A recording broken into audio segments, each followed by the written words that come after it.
কোথায় যাবো? আমরা তো গরিব মানুষ, আমরা গরিব মানুষ, দেখে আমাকে বিচার নাই। আমার কলিজার দল যখন শুনলাম যে আর নাই, তখন আমি আশা বর্ষণ ছেড়ে দিলাম। আমার পোলারা সারা রাত মর্গে পড়েছিল। বরফ কিনবে, এই যে দেন, টাকা দেন। আমি কই কত লাগবো? আমার ছোট ছেলে 1800 টাকা বাই করে দিছে। আমি যাইয়া দিই, তারপর দিন আমার নাতি বাই করলো, আমি তো আমার টান্দে বাই করলাম, দেখি খালি পানি মধ্যে আমার নাতি ডেমে বাঁচতেছে। কিভাবে নিহত হয়েছিল পঞ্চম শ্রেণীর শিক্ষার্থী ইয়াসিন? চাঞ্চল্যকর সেই আগানগর সরকারি প্রাথমিক বিদ্যালয়ের পঞ্চম শ্রেণীর ছাত্র ইয়াসিনকে অষ্টম তলা ছাদ থেকে 10 ইঞ্চি ইট নিক্ষেপ করে হত্যা করা হয়েছিল। এর নির্মম বর্ণনা করলেন তার সহপাঠী, বন্ধুগণ, পরিবারের প্রিয়জনরা। চলুন শুনে আসি সেই লোমহর্ষ ঘটনা। আমার বড় ছেলের ছোট ছেলে, তারপর আমি দৈরিয়া হাসপাতালে গেছি, যাইয়া দিই সিটের মধ্যে শুয়াই রাখছে। আর আমি ধরতে যাই, কেউ ধরতে দেয় না, অবজের বগলে বসে রয়েছি, চির বাড়ছি। তারপরে রাত 11টা বাজে থানায় থেকে পুলিশ গেছে। পুলিশ যাইয়া লেখা লিয়ে এলো আমার মোবাইল নাম্বার, নাম, ঠিকানা সব লেখা নিয়ে শেষে কয় কি ফ্রিজে রাখতে হইব, লাশ আজকে দেওয়া যাবো না। বারে বারে কইছে আমার বাইরে দিয়ে দেন, আমি একটু করলে করে নিয়ে যাই, দেয় নাই। শেষে থুই আইছি, কয় কি বরফ কিনবে, এই যে দেন, টাকা দেন। আমি কই কত লাগবো? আমার ছোট ছেলে 1800 টাকা বাই করে দিছে। আমি যাইয়া দিই, তারপর দিন আমার নাতি বাই করলো, আমি তো আমার টান্দে বাই করলাম, দেখি খালি পানি মধ্যে আমার নাতি ডেমে বাঁচতেছে। আমি কম্বল চিপড়িয়া দিয়া ডাইয়া সবারই কই ভাই দেখ অ্যাসিন, এই যে আমার অ্যাসিন। সবাই দেখাইলাম, দেখাইয়া নয়া গেল মর্গে নিয়ে হনতেই করলো, হনতে সার্জারি করলো। হেন আমরা সার্জারি 10 টাকা দিয়ে আইসি, এখন আমাকে সার্জারির কাগজও দেয় না। সার্জারির 1700 না 1600 দিন দিছি। এবার যে কাপড় চোপড় নিয়ে গেছে, হ্যাঁ আমরা। ওর নাম ইয়াসিন। ও সেদিন আসরের নামাজের পরে ও হাটের থেকে আসছিল, আসার পরে বাসায় গেছে। বাসায় যা আমি বললাম কি বাবা তুমি কি ভাত খাবে না, তোমার কি খিদা লাগে না? ও হাসতেছিল, বললো কি যে না আমি ভাত খাবো না। আমি বললাম তো তোমার আব্বু আম আনছে, তুমি আম খাও। ও উঠা আম বসে বসে খাইয়া বাবার থেকে 10 টাকা নিয়ে ও বাইরে বাইরে বললো আব্বু আমি একটা রুটি নিয়ে যামু আর আসুন। এই কথা বললে ও বাইরে গেছে। 10 মিনিটে হয় নাই, ওর এক বন্ধু যা বললো আন্টি শিগগিরে গেট খোলান, আপনার ইয়াসিনের এই মাথার 10 ইঞ্চি ইটা ফেলাইছে। ওই মুহূর্তে আমি, আমার স্বামী, আমরা দুজনে দৌড় দিছি। যাওয়ার পরে যাইয়া দেখে আমার বাবাই পৈরারে স্যার আব্বু ধরছে থাবা দিয়া। ধরার পরে বলতেছে যে কে মারছে? পাশের থেকেও আমার ছেলের বন্ধু বলতেছে আঙ্কেল উপরে থেকে 8 তলা থেকে মারছে। সে সাইরা দিয়া উপরে গেছে। পরে আমি আমার বাচ্চারে ধরছি, ধরার পরে দেখি যে আমার বাচ্চার মাথার অর্ধেক নাই। পরে তখন আমার কোনো সেন্স ছিল না, আমার বুকের উন্না টেনে আমি আমার বাচ্চার মাথা ধরছি। ধরে আমি অনেক কান্নাকাটি করতেছিলাম যে আপনারা আমার বাবারে বাঁচান, আমার ছেলে মারা যেতেছে, আমার বাবার আপনারা বাঁচান। তখন অনেক মানুষ ভিড় হয়ে গেছে। তখন আমার পাশের এক সাইডের থেকে এক লোক এসা, সে দেখে না যে এত বড় ফাটছে, সে মনে করছে সামান্য। সে এসে বলে আপনারা কি সবাই তামসা দেখতেছেন? এই বলে সে তাড়াতাড়ি করে আমার বাচ্চাকে কুলে নিয়ে, আর আমি সে দুজনে কুলে নিয়ে আর রিস্কা উঠা আমি তাড়াতাড়ি করে হাসপাতাল গেছি। হাসপাতালে যাওয়ার সাথে সাথে ডাক্তার আমার বাচ্চা এখানেই মারা গেছে। কিন্তু তারপর আমি আমার কলজা মানে না, আমি নিয়ে যাওয়ার পরে হাসপাতালে লগে লগে বলছে যে বাচ্চা মারা গেছে। তখন আমি, আমার স্বামী, আমাকে সেন্স ছিল না, আমরা সেন্স হারা ফেলাইছি, আমরা বারবার অজ্ঞান হয়ে যায়, আমার ছেলে অজ্ঞান হয়ে যায়।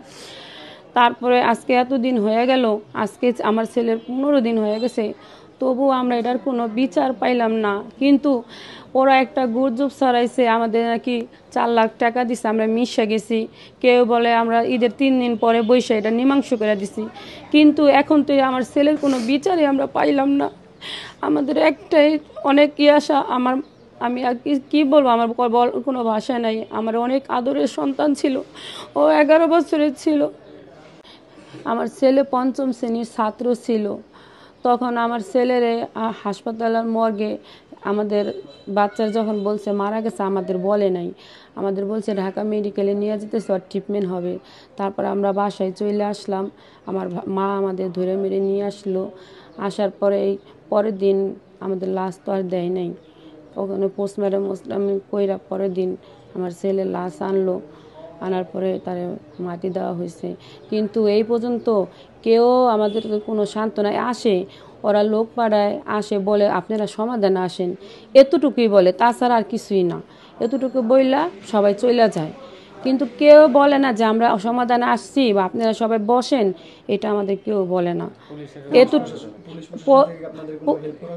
না, পুলিশ প্রশাসনের থেকে আমাদের কোনো হেল্প করা হয় নাই। একদিন তারা যেদিন আমার ছেলে মারা গেছে সেদিন আসছে, আর আসে নাই। তার দুদিন পর আবার আসছে, আসার পরে তারা কি লেখায় নিল বুঝলাম না কিছু। তারপর এই পর্যন্ত তারা আসে নাই। তাদের ফোন দিলে বলে আমরা ছুটিতে আছি, তাদের ফোন দিলে একই কথা বলে আমরা ছুটিতে আছি।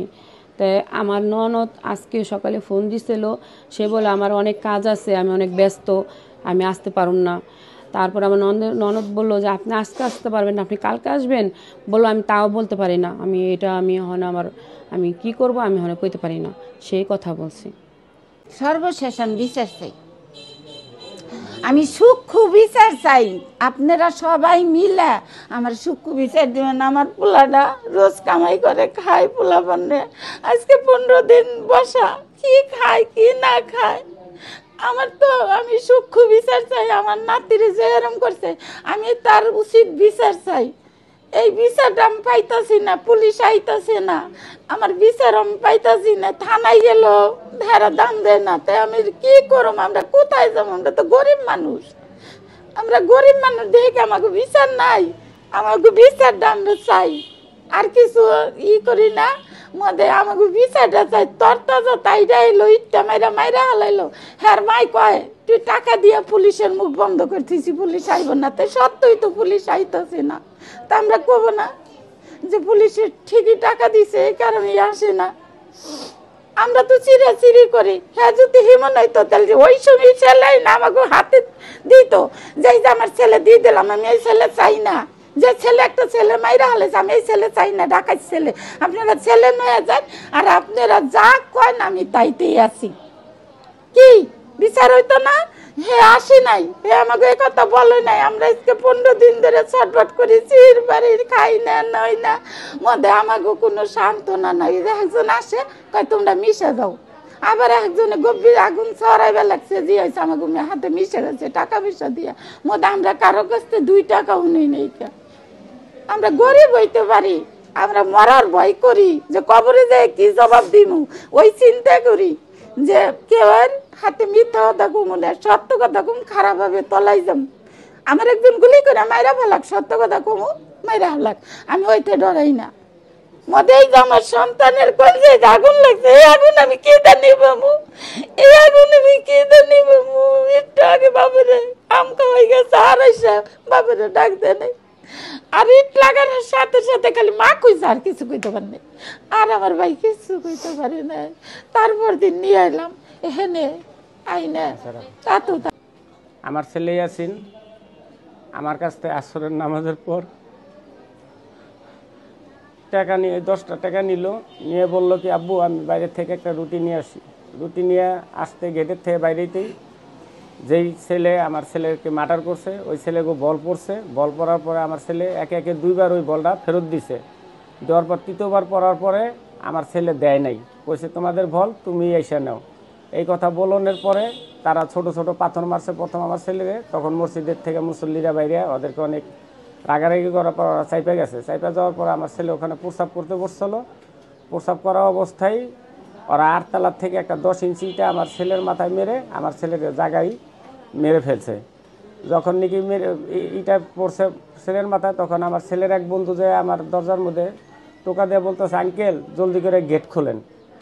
গেট খোলা মাত্রই বলতেছে আঙ্কেল জলদি করে বাইরে আসেন, আপনার ছেলেরে মেরে ফেলছে এইটা মেরে। আমি যখন ওখানে গেছি যাই মানের মধ্যে দিয়ে আমার বাবা লাশ হয়ে পড়ে রয়েছে। আর গরু জব দিলে যেইভাবে রক্ত যায় ওইভাবে রক্ত যাইতেছে।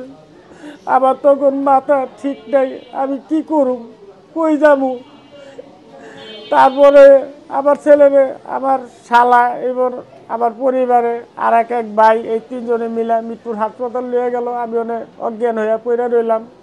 আমার পাশাপাশি মানুষেরা সবাই পানি পুনি দিয়ে হুশ হইল। যখন হুশ হওয়ার পর আমি ওই ছেলের মার কাছে গেলাম যে দেখেন আপনার ছেলে এইগুলো করছে, আপনি আমার সাথে মৃত্যুর হাসপাতালে এলাম। তখন ছেলের মা বললো কি যে আমি কুমিল্লার থেকে আসছি, আমি এখন আপনার সাথে যেতে পারবো না, আমার 10 মিনিট 15 মিনিট ঘরে রেস্ট নিতে হবে।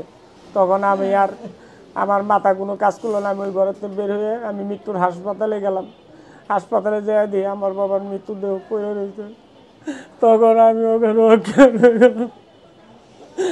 আমার দুর্বলা, আমার কলিজার দল যখন শুনলাম যে আর নাই, তখন আমি আশা বর্ষণ ছেড়ে দিলাম।